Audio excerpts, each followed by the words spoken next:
Can you see my screen? Anya, can you see the screen? Okay. Hi, everyone. Lize Engelbrecht. I'm going to talk a little bit more about aspects of,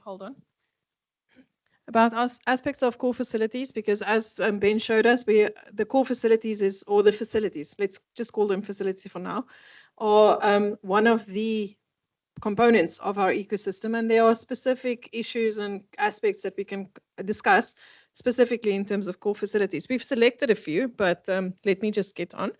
The first question is, I actually want to start with this question I thought let's chat because it's supposed to be a discussion. What do you guys see as an open access microscope and the aspect of core facilities? Is there a mutual understanding or is there different understanding about this? 3 answers. 3 people give me an idea. I'm going to put people on the spot. I mean, it depends if open access means you have to pay to use it, or is it just it's freely available to everybody? That's the other. I can ask you back. What do you see at this? It's exactly why I'm asking the question. I'll give you my thoughts now. Anyone online, maybe? Okay, Karen? I was going to flag the same confusion that everyone has in terms of what does open access in terms of facility actually mean, and is everything that is open access, once you work out what that is, a facility, is the other question.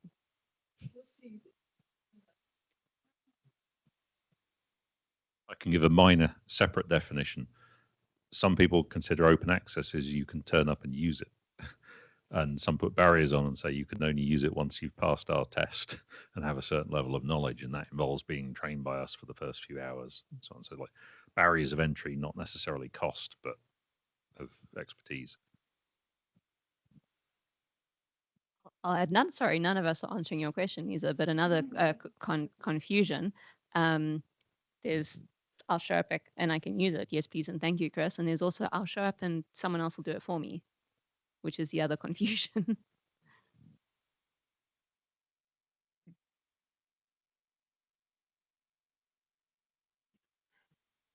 Online, Anya? Hi, I hope everyone can hear me. I think valid points were raised by Chris and by Karen. So yes, open access definitely can be just pitching up and saying, okay, now help me mount my samples and then image it. So that's definitely one way. And I think for me, core facilities is if you have a dedicated microscopist at a dedicated facility, just doing imaging and maybe a touch of image analysis. So yeah, I don't know if that helps. Yes. People here thinking they didn't answer my question. This is just exactly what I wanted to raise, that we don't all have the same perspective of what is open access microscopes and what is a core facility. I do not actually have the answer. We can go look, and we are busy writing a paper. The core facility managers that we have kind of identified and across, we have decided to write a paper on the landscape in South Africa and what is there and what's not there, and we'll address this based on what is globally seen as open access and imaging facilities. But the reason why I'm asking this is I was in a conversation and someone said, oh, but we ask money, you can turn up, you just have to have, I don't even check if you've got money, I send a bill at the end of your session. And I saw ourselves as open access, and then someone else said, no, but you ask money. Yeah, but it is open access. You ask for an application. So there's differences in our perspectives, and we'll address this in our publication, but just think about this. Ben has something to say. I just want to very quickly what I think Anya said with regards to you, that there is someone dedicated that immediately links then, of course, into whose responsibility is it, how the images are acquired and the quality. So it links beautifully to the requirement of the standards around that. And that's, of course, another big topic. One more and then, hold on.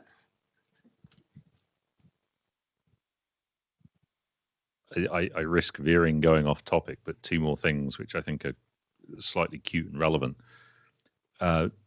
York introduced an interesting way where they do charge, but to take the stress out, you turn up and say, I want to do this. I need to do 100 hours of imaging, we think. And they go, yeah, maybe. And they come up with a fee. And they, rather than charging per hour, they say, your paper, you've got X thousand, whatever. We'll take all of that and we'll help you with your imaging. And whether you take half as long or twice as long, they take the same amount. So it's kind of a fixed per paper charge, and it completely de-stresses on the user because they've sat with the facility and they've said, we understand the issue. This is what it's going to cost to get you data for your paper. And the core facility then takes the burden of basically balancing some people who overestimate and underestimate because they're helping with it, which I thought was an interesting model, even if you're charging. The second big thing on open access, one of the universities in the UK started a model that others then duplicated, where you turn up, you take your images, and you are not allowed back until you've processed your first data sets. Because what they don't want you doing is acquiring hundreds of hours of images and then going, how do I process this? Now, to help it, they then have people in the core who will help you write macros or find ImageJ plugins or do whatever. But it's with that aim of getting the use out of the equipment. It's just a second barrier of entry, which is actually good when you sit and think about it. So in summary, if I can just summarize what we've talked about here, is that in general, open access is where you have access in some way, but it's there are barriers, whether it's data that you had to sort out your data of the previous time, or you apply, I know of core facilities that you have to submit an application, or whether you need to pay. There are some barriers, but I think we'll leave this there. I wanted to keep it open access, so I'm not going to give an answer. We'll define it in our own way in SABI over time. I want to get to two more. Oh, I wanted to just give you the landscape. Ben had the same slide on. These are the facilities that we are aware of. If you're aware of any facility, or at these institutions, there are facilities in various ways and models. It's not all the same model. If you are aware of any institution not on this map, not all of them are confocal, some have EM units, but if you are aware of any institution that's not on the map, it means that SABI is not aware. We need to be aware to build this strong network. The other thing is that we need good representation across the country at all of these institutions in SABI, active involvement, if we want to have an impact in South Africa. When we discuss it with government or with funders, it will be best if we can show here are people from Pretoria, Stellenbosch, UCT, Free State, Rhodes University, whoever I've skipped just in this, for the sake of time, I'm not going to call everyone, but it is important that we show that we are really a national network. I've just put some stats here that we've collected 2 years ago. We are busy with a new batch of collection of data for our publication, but there are many universities, there are research institutes like the CSIR, and we don't have that many medical facilities, but if you think about it, it's our community started with mainly universities. So, and then we have these open access versus complicated models, etc. Okay.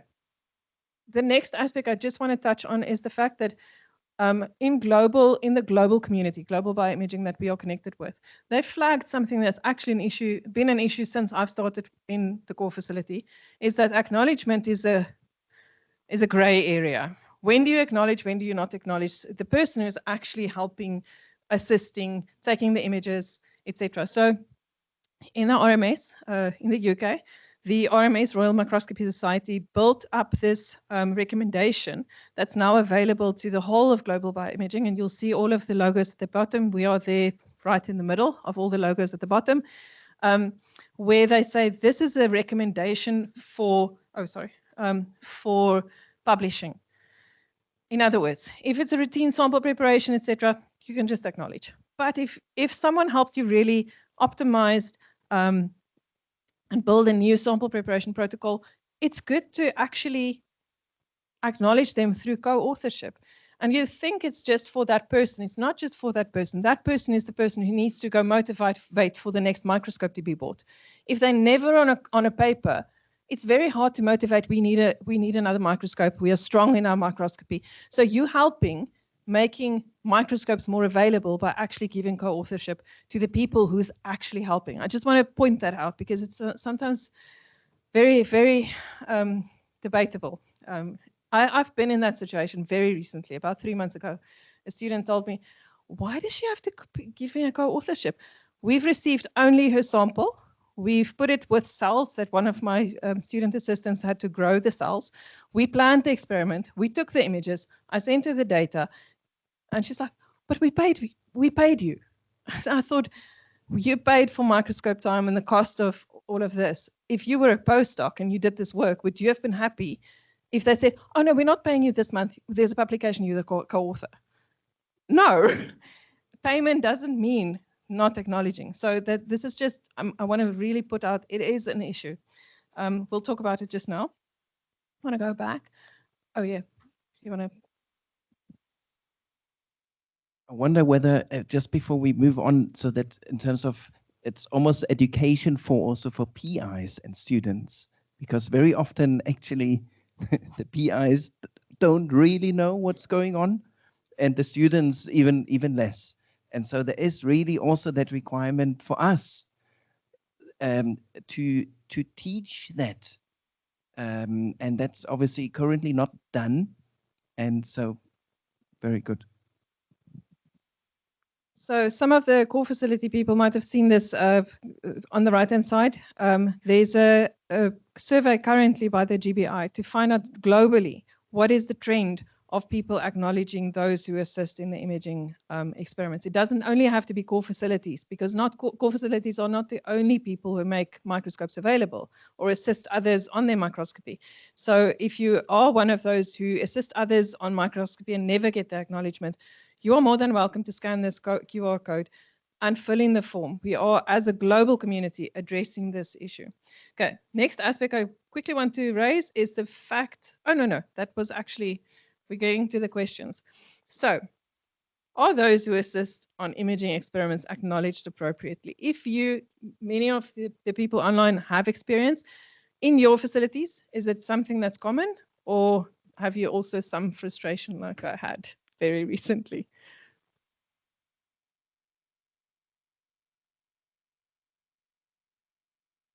Hello, everybody. I did have some problems with this until I made it very clear when I sit with all the users that we have in the beginning to consider the terms and conditions, that they can choose between two approaches. Either they pay by hour or they negotiate a flat rate, or they enter a collaboration agreement where the person who does the imaging gets a co-authorship on the paper. And since then, it has become a lot better. Can I ask a question? Just a question in that model, because for me it's a model. Does that mean then if they collaborate, they don't have to pay to use the microscope? They get it cheaper. They get a reduced rate, and they get to pay only the instrument time and not the assistance time. Yeah.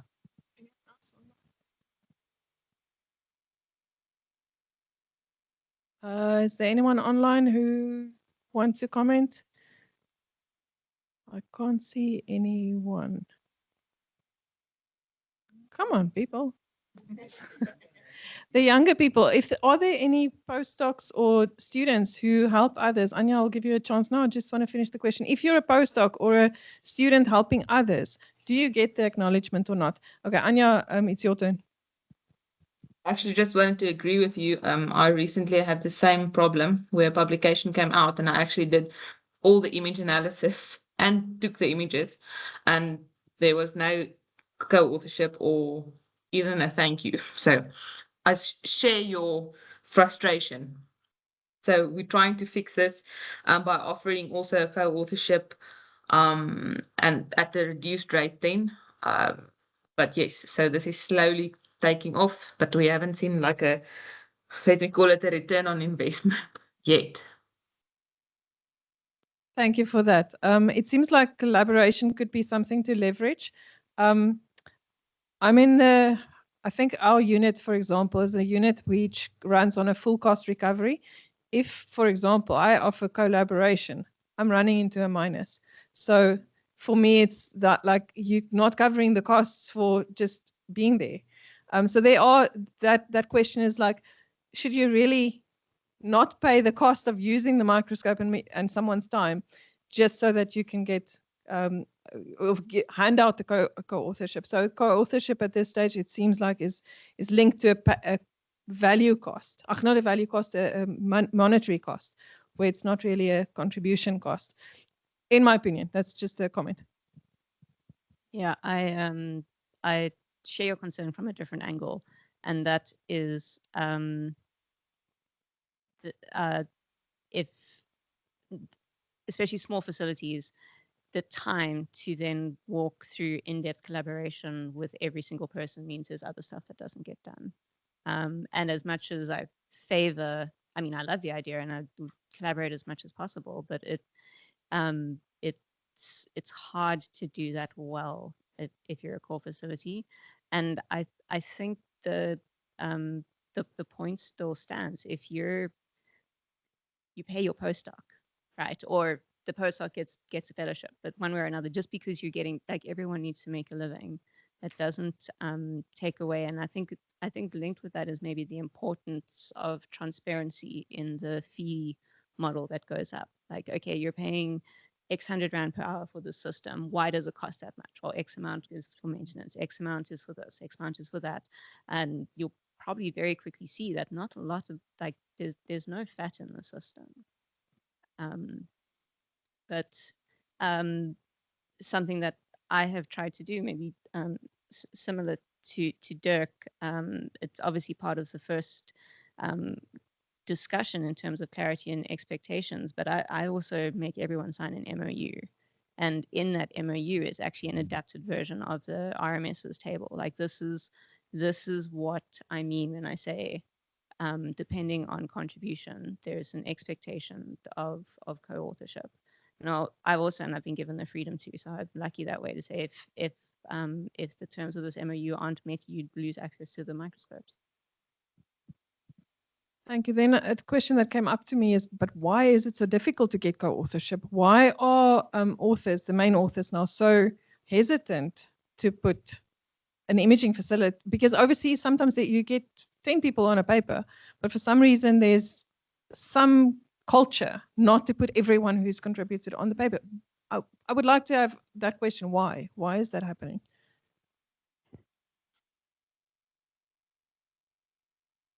Yeah, so I have the sense that in South Africa, it's a little bit because it's a knowledge gap that the most PIs don't really, they're not close enough. I mean, how many power PIs do we have in the country, right, that actually know what's going on with the image data?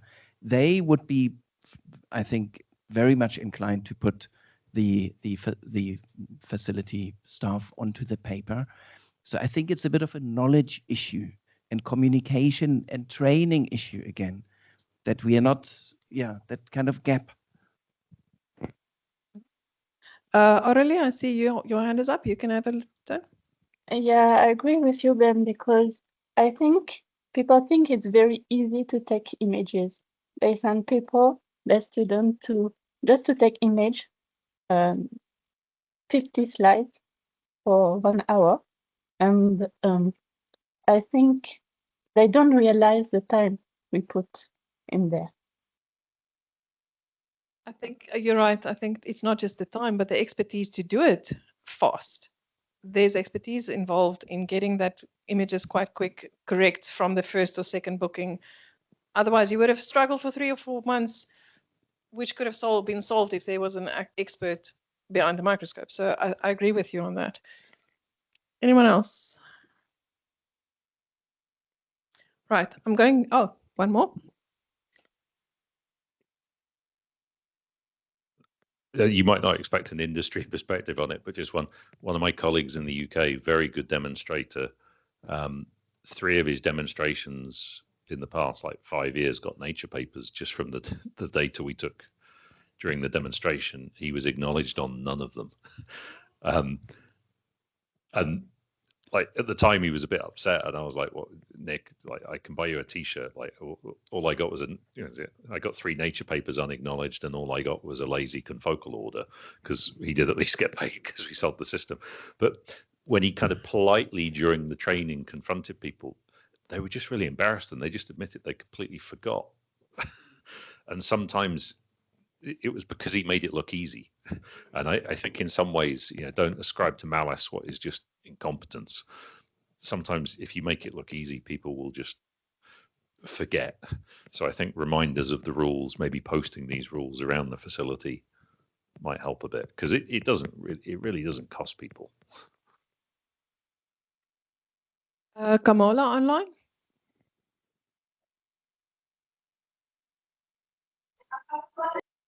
Oops. Hi, yeah, this is Kumla Pillay from the NHLS. So I identify with the discussion because this happens to us in anatomical pathology often. Because our colleagues pay the NHLS for laboratory services, they don't feel that we need acknowledgement in papers sometimes. And we often get a request for images for a paper, but not for collaboration or involvement in the actual publication. It was especially early on, I have to admit, but as you build a relationship with your colleagues, then the acknowledgement does increase. So for once-off interactions, that can be a little bit tricky. But I remember once somebody asking me for descriptions and images for a poster, and they happily included my name on the poster. And when it came to publication, they took out my name and published the paper in a journal. So that was interesting. But I think these are relationship issues, and we will have to navigate them. Thank you. So I'm going to summarize what I've heard, that it is an issue, that there are ways around getting leveraging collaboration with a reduced fee, but also then the knowledge. People need to be reminded that there's actual intellectual contribution, and it's just because it looks easy doesn't mean that you would have been able to do it that easily. You are actually working with an expert often. Ben? I just want to add one thing. It's also an opportunity cost issue, right? Because often the staff is also assessed for outputs, and it's also about building the expertise, and that's also seen through paper outputs. And so over time, if we fast forward 5 years and a unit is never on a paper, it's really actually also inhibiting what we want to build. And so I think there are other layers of impact that we are missing through that. And hence, back to that, educating is really quite important. Aurelie, sorry, I missed you. Aurelie, you can as well add. Yeah, I've got a comment as well. How we need to put limits between acknowledgement and authorship, because sometimes we put a lot of efforts, like designing the project, helping the students, taking images with them, even analysis. Yeah, that would mean authorship, but it's not always the case. I couldn't hear everything, but I think what you were talking about, if I can quickly run back to the previous slide, is this question between acknowledgement in the paper and the acknowledgements versus actual co-authorship. What is that division? And I think it's a global challenge to decide when is it just simple imaging. You'll see the second one, training of users to acquire. If you train someone and they took their own images, that makes sense. They don't co-author you. But if you do, what is simple acquisition of raw data? That to me is a gray area, because for me, confocal 3-4 color is actually quite simple by now, but is it really that simple? Because we actually had to plan which colors are you going to add together, which panel are you going to do. So I agree with you, and I don't have an answer. I get the feeling it's across the board, across the globe. It's actually the gray areas. When is it really necessary to apply? But you can use this RMS document as a guideline. Okay, I'm going to move on to the next quick question. How long do I have time? Okay. Then a question that came up, we had a few people in Stellenbosch last year, that visited my lab, and it was for confocal training, but we started talking about general things in the lab and how do you do this and how do you do that. So one of the questions that came up is how can core facilities then work better together to share our best practices? I have an idea, but I thought I'll rather open the discussion than telling you what I think. What would you think can SABI do to motivate better working together, sharing the best practice across the board in the country?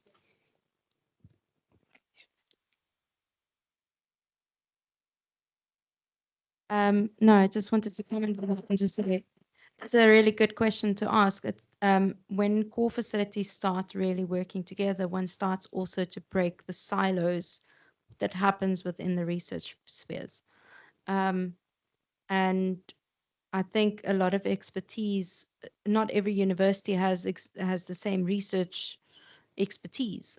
Some do spheroids and some are well in advance with spheroid research, for instance, where others have not even touched it.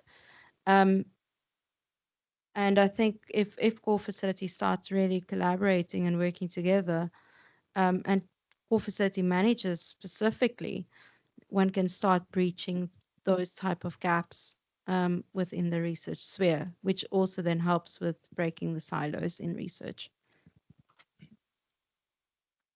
I don't see a hand online. Anyone else with ideas? Yeah,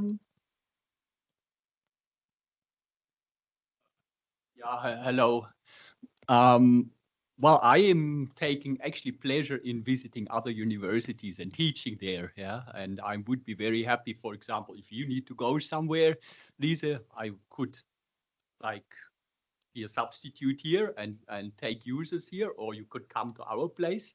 It would make things more flexible altogether, and we would learn from each other's practices. And I think really explore that. I like that idea. It aligns very well with what I had in mind. But Ben? That is really quite fantastic. Yeah, so I think the real pressing point. So I think what brings us together is that we actually handle the real issues, like what we are going through now, and that we tackle those in a certain way that it also keeps our concerted effort in a meaningful direction. I think for me that would be a good avenue. And I mean, there are, of course, many pressing points that are really relevant for us. So what I thought, in terms of what my idea sharing, is very, very well aligned with what Dirk and Ben said. But if we can have some sort of a visiting program, exchange program or something. Now, there is a global bioimaging exchange program already, and I don't know of any who have gone yet. If you have gone with the GBI exchange, Karen said she's been in a lab exchange, but there's actually funding for a lab exchange across the globe. We've had a visitor earlier in April this year, but we can do that in South Africa as well. It's not easy if you don't have funding, so I would say we need to start motivating for funding for visiting each other's labs. But whenever you get the chance, go visit another lab and say, my idea would be, I would want to see what you're doing. And what I didn't think about is what Dirk said. We're all very tightly bound to our facilities. If we leave, nothing happens, or it's disaster. Where we are close together, we can actually ask the person at the other institution, listen, would you have time 2 days this week, just fill in for me? Or if there's a problem, can they contact you? I think that's a very good one. So I think for me, it would be fantastic if over time we can build up a exchange type of program where we do, oh, that's the one thing. The other thing is meetings like this, online meetings where we decide, today we're talking data management. How do you do it? How do you do it? How do you do it? What's the best practices? Do you have a network? How did you manage to build a network? Or how did you, what is a NAS? Someone mentions a NAS. Okay. What's a NAS? That's the kind of thing that we need to start sharing. And I think regular discussions like this amongst the core facility managers would help a lot. What's your booking system, for example, etc. Okay. Next topic. I actually have another question. I'm not going to discuss this if we're moving on. I think we're running out of time, but just think about the last one while we're exchanging. The reason why I want this is you are part of SABI. If you have ideas, send them, that we talk about topics that is relevant to the core facility managers. Thanks. Thank you.